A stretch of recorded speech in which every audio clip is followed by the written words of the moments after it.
Anyway, anyhow, we're on the road now mga kuys. And of course, susubukan natin itong exciting X350 sa rough road. Yeah. Whoa, look how nimble it is, diba? So, napakaganyang iwas-iwas, oh. Yeah, something like that. Oh, diba? Napakagaan. So far, so good. Well, initially, naka-off pa ang traction control dito, ha, para maano ko talaga yung power. See, alright, here we go. Okay. Bogfist, I'm vlogging. How are you? Shoutout kayo. Say hi. Hi, hi.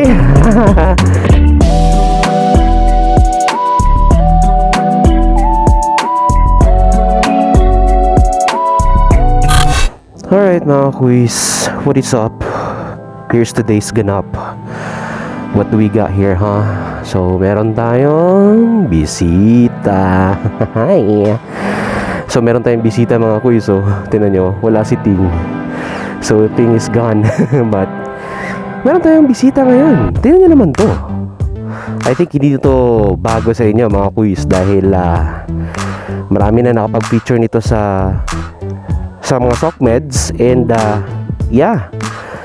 I hope na nakukuha ng camera ko yung tamang ano ba tawag nito? Angle or what? Kasi it's because mga kuys, I'm all by myself. So I'm using the method of Max Reese and Mad Maxi before na nagvo-vlog sila kapag sila lang using their helmet para makuha ng maayos yung kanilang angle. Anyway, anyhow mga kuys, going back again, hindi ito bago sa inyo. And this is the latest adventure scooter, or should I say adventure maxi scooter of Kymco, the exciting X350. Hey, hey, hey. So shout out Kymco dahil pinahiram nila tayo. And okay, here's the deal today. I will not going to elaborate and discuss thoroughly about the technicalities of this motorcycle, or should I say scooter, maxi scooter, adventure, whatever.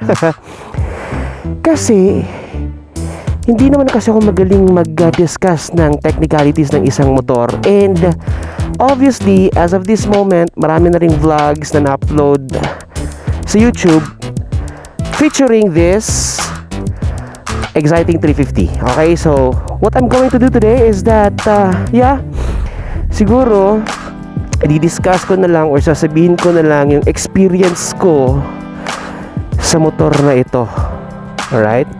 But one thing na nagustuhan ko is yung itong handlebar niya, naka-naked, no?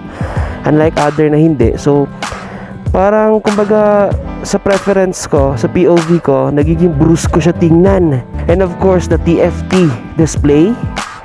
Yan. I don't know kung maklaro nyo ba ngayong araw. Maaga kasi ngayon eh. Yeah. Yun. That's the TFT display. Damn, I like how the Kymco, you know, ganun yung kuwan ba. So, I hope maklaro nyo yung TFT display, no? So may mga features din yan dyan. Like if you want to change the theme, just long press nyo lang tong settings and then lalabas yan. And then click the themes. So dalawa yung pagpipilian nyo. That one. So yan yung kanina. So ito naman yung isa. So yan yung mukha nung isang theme. Pero mas gusto ko yung kanina kasi minimalist siya for me. This one, that theme, yeah. Yan. So gusto ko yan. And okay, may dadaan. Bilis naman magpatakbo ni Kuya. So just like what I'm saying, mas gusto ko yung display na yan dahil simple lang. Okay? And off natin ulit. So of course, this is a keyless adventure bike. So naka smart key siya, obviously. And ano pa bang maganda dito? Yeah, ito itong windshield niya, yun lang, it's fixed, no? Hindi siya unadjustable siya. And hey, what up? Bump Fist, I'm vlogging. How are you? Shoutout kayo. Say hi. Hi, hi! So again, as what I'm saying mga quiz, ang kanyang windshield is a fixed, unlike Ting na mamanually mo siya adjust. So ito, fix ito. But then again, hindi ibig sabihin na kapag fix ang isang bagay, hindi mo na siya mapapalitan, hindi na siya adjustable. It's because this adventure bike is meron ng nakaabang na switch. Ito, kung makikita nyo, mapapansin nyo ito, this switch is para dyan sa kanyang windshield. Ngayon, papalagyan nyo na lang, no? Papawiringan nyo na lang, dahil sa loob nito is meron na ring nakabang na wiring for the windshield na para ma-adjustable siya, yung mababa, taas, baba, taas, just like the AK550 na automatically na siya, diba? Ito electronic yan, yan, that's the switch. So ngayon, kung tatanungin nyo mga quiz, bakit hindi na lang sinali? Bakit hindi na lang ginawang adjustable agad? Of course, marketing strategy. Siyempre, bili natin. Pa-install tayo. Ganyan lang yan. Anyway, anyhow, so meron itong 14 liters sa tank capacity. And then, ano pa bang maganda dito? Of course, yung kanyang mga ilaw, nakaled na yan. At saka, ano bang tawag nun? DLR? DLT? Something like that. Yung kumbaga, morning pa lang, naka-open na yung headlight niya. I forgot the abbreviation. So, yun. And, ano pa ba? Ito yung pinaka nagustuhan ko. Meron na siyang camera. So, front, and of course, meron din sa rear. That one. So, meron din siya sa rear. No? So, kung mapapansin nyo, ito yung camera niya. Again, open natin ulit. Just to see the camera. I hope tama yung angle ng camera ko. No? So, para i-click yung camera, ilong press lang natin tong yung up button. See? There you go. That's the back camera. So, sa likod yan siya. And again, automatically recording na siya, no? And ito namang maliit na to, kung makikita nyo, I hope makita nyo, no? Dahil maliwanag. Maliit na camera. So, if you want to change it to front cam, just double click this one and automatically magpa-front cam na siya. And click another one para malikod. Okay? So kung gusto nyo namang ibalik sa normal, yung hindi nyo makita yan, so just press up again and then yun, balik na siya. Okay? So may TCS. Oh yeah, of course. TCS. With regards to another features nito, of course, it's may ABS na siya and TCS. Okay, so I don't need to elaborate that one kasi alam nyo na yan. And ano pa ba? Naka dual sports tire. Naka dual sports tire siya, so means to say, since this is an adventure bike, pwede siya for pavement, asphalt, and of course off-road. And of course, ano pa meron? The disc. Gulo ko mag-vlog ngayon. Anyway, disc brake, single lang siya, unlike the exciting 400 na dual. So mas maganda siguro to kung dual, no? Mas astig siya tingnan. But anyway, brake is brake, single disc brake. And of course, dito din sa likod, disc brake, and may tire hugger na rin siya. Hindi matalsik yung tubig nito kapag nagra-ride tayo kung umuulan. And meron na rin siyang nakaabang na bracket for top box. Wala siyang free top box, pero may free bracket na siya for top box. So may benta namang top box dyan eh. Anyway, so kung titingnan natin ang kanyang how do you call this? The compartment. Yun. So this is the compartment. Ayan, medyo may kalakihan din, pero naka-hydraulic na rin siya. So hindi siya yung bumababa basta, unlike the other, motorcycle. But sinubukan kong ilagay yung itong helmet ko na to dito. Medyo hindi siya maklose. Kasi yun nga, medyo malaki. Siguro masakto lang na helmet ito is yung mga medium size and half face helmet. Yeah. Alright, so ano pa ba? Of course, may kill switch, which is good thing merong kill switch.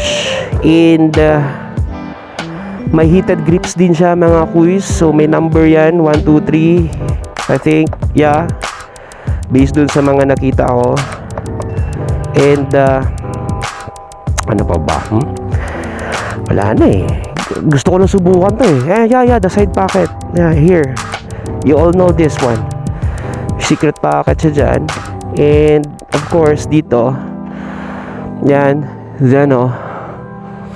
So medyo may kalaliman din. Sakto din yung regular cellphone dyan mga kuys. Then meron din dito sa kabila. That one. Of course, meron din siyang USB charging. Yan oh. Here. So meron na rin siyang tabon. Wait lang, natatabunan niya. Ito, may rubber na rin siya pantabon. So pailalim din yung saksakanan na yan oh. It's dual din. Yeah, dalawa. Yeah. So anything else? I think wala na. So nasubukan ko na pala to sa traffic mga kuys, and it is very nimble. Means to say, napakagaan niya dalhin compared to Ting. Well, Ting is very heavy, and considering the fact na it's a 400cc, but this one is very nimble, napakagaan, just like itong video na nakikita nyo. So easy ko siyang na ma-maneuver sa traffic, no? And yeah, super gaan. Like, ooh. And then when it comes to braking system, kita nyo naman to, yung video na yan, di ba? Merong biglang kumat sa akin. Well, it's because of the braking system of this motorcycle.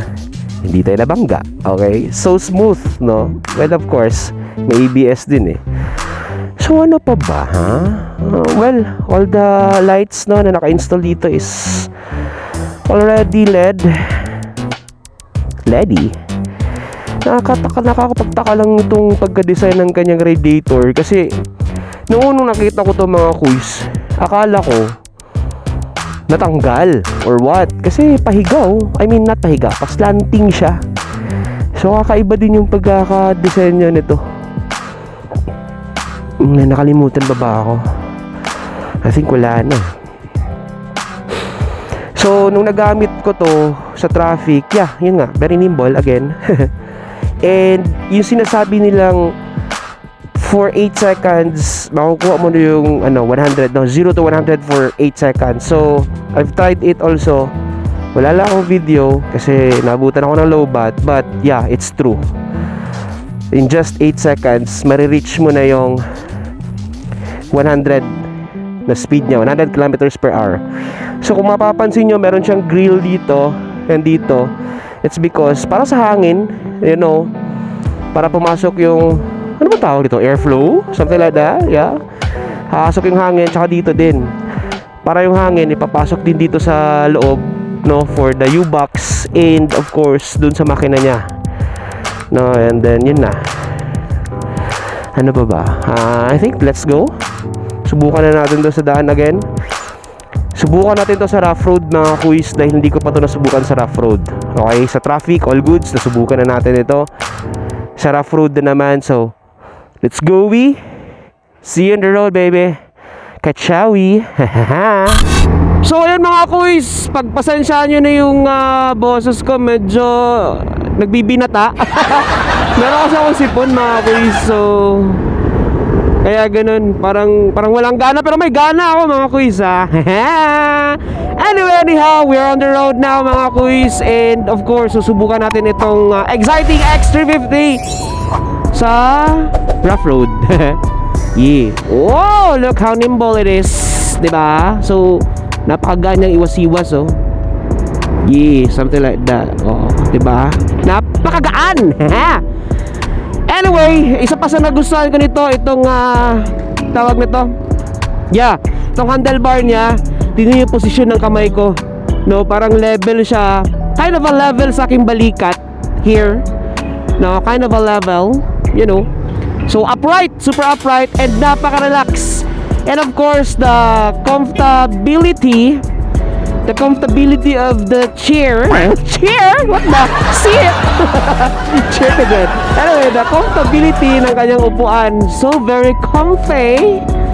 Ano, napakalambot ng kanyang upuan, mga kuy. So, this is very maganda when it comes to, you know, adventure riding. Kaya aside sa napaka-relax ng kamay mo, just like this, of course, napakalambot pa ng upuan mo. Grabe. Maganda, sobra. Kakaiba talaga itong si Kim ko mag-disenyo ng adventure scooter. Napaka-cute ng busina niya. Stuck. Well, pwede nyo naman palitan ng PIA horn, PIAA, PIA, something like that. Diba? So, ang seat height pala nito, I mean, yeah, tiptoed ako. Just like Ting. Tiptoed, pero manageable.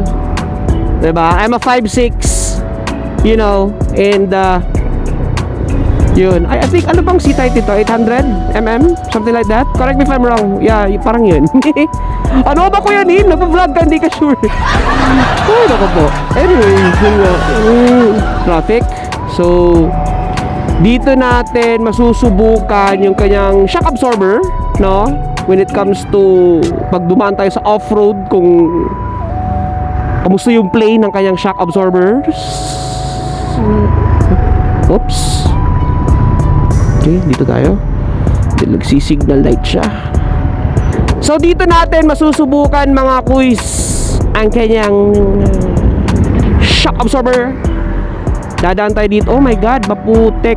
Anyway, off-road game. Yeah, this is the off-road gaming.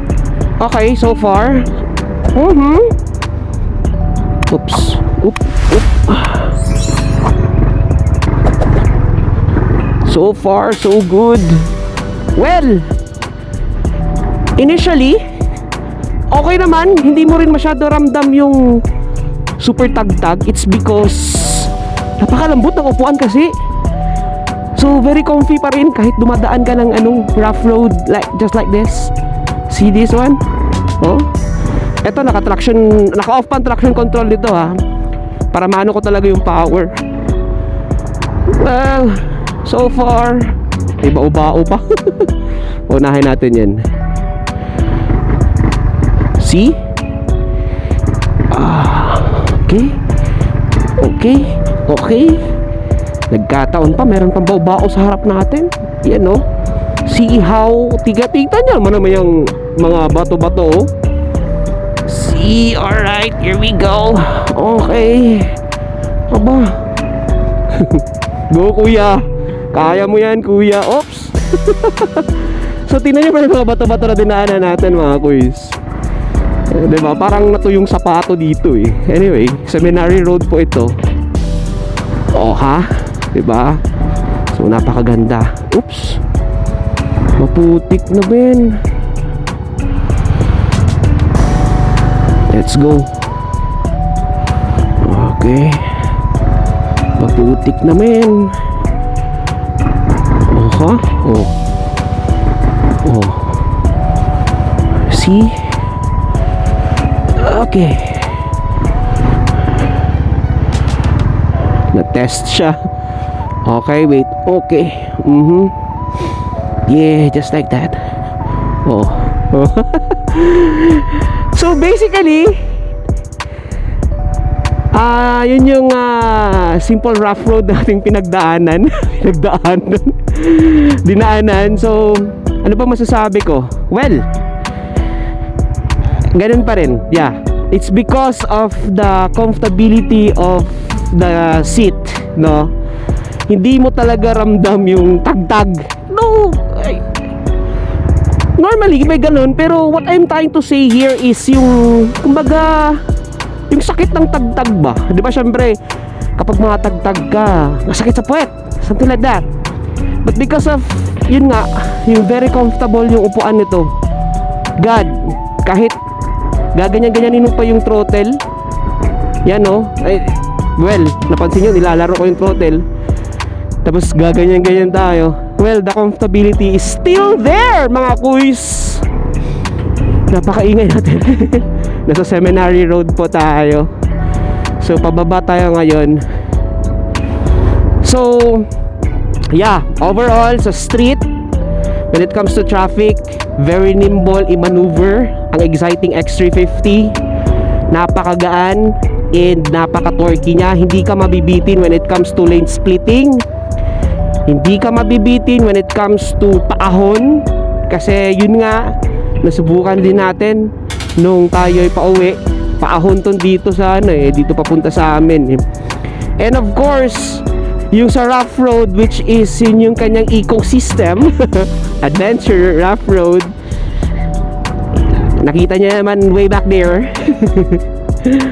Napakagaan niya. I mean, napaka comfortable pa rin niya kahit tinatagtag na tayo ng mga bato-bato. So, ayos pa rin, maganda, sobra, as in. Like, we have to speed up kasi may kotse sa likod. Anyway, so yun siya mga kuys. Sobrang ganda. As in, like, kung ang hanap mo talaga is with regards to comfortability and of course speed, nandito na yun sa exciting 350 mga kuys. So ano pa bang hahanapin nyo? Diba? Wala na. So I think we have to speed up. Kailangan natin habulin yung greeny light. Mabuti na lang nahabol natin. So yun mga kuys, ang ganda, sobra. Na kung ako, for me, well,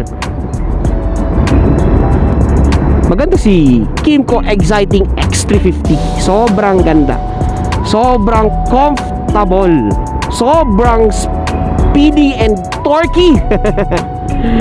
Diba? Considering the fact na it's only just 350, but lahat ng hinahanap mong comfortability, speed, it's in here. So kung gusto nyong matry itong ganito, kung gusto nyong magkaroon ng ganito, you can call me, you can DM me mga kuys. Kasi, well, dealer kami ng Kymco. Shout out Sir Eugene, Sir Jess, shout out to you. Maraming salamat sa, come on sir, maraming salamat sa pagpapahiram nito. And yun, jersey ko, saan na? Joke. Meron pa ba akong nakalimutang sabihin?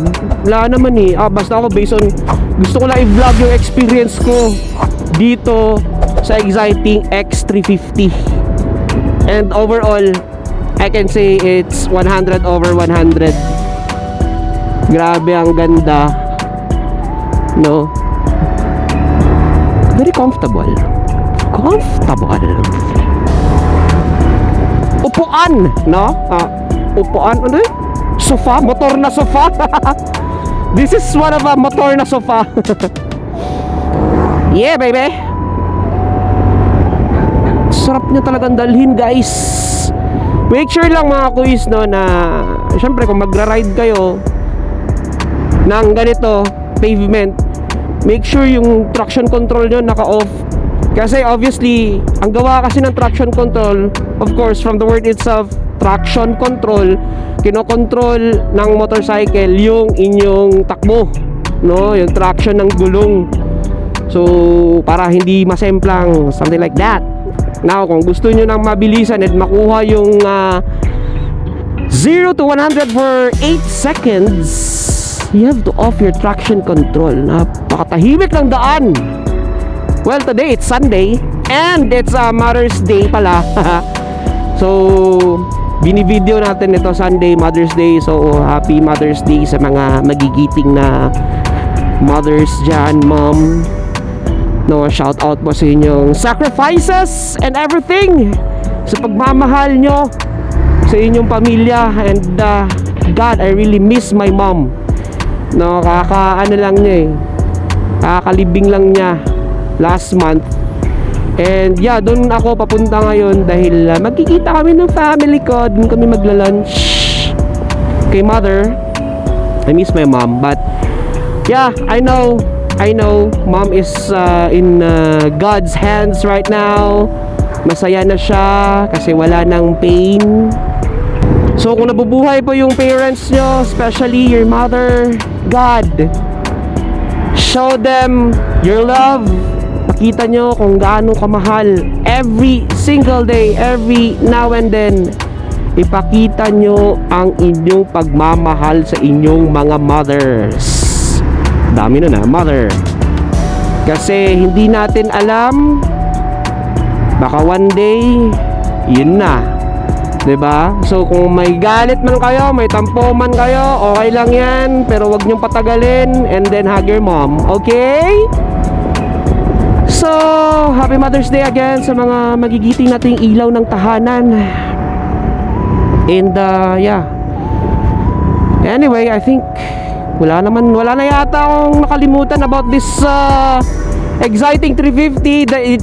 This is just a simple vlog mga kuys, dahil di ko na masyadong pinahaba, pinatechnical masyado, dahil marami na rin nakapag-vlog nito. So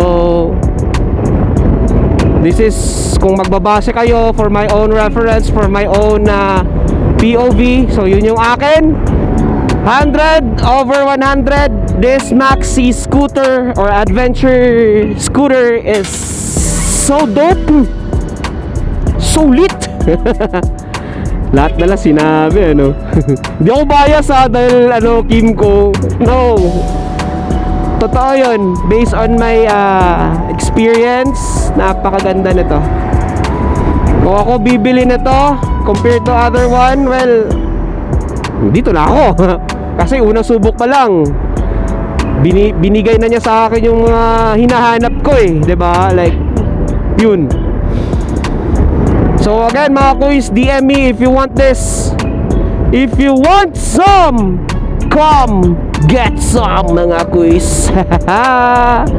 So I think that's about it mga kuys. Kung may nakalimutan man ako, search nyo na lang.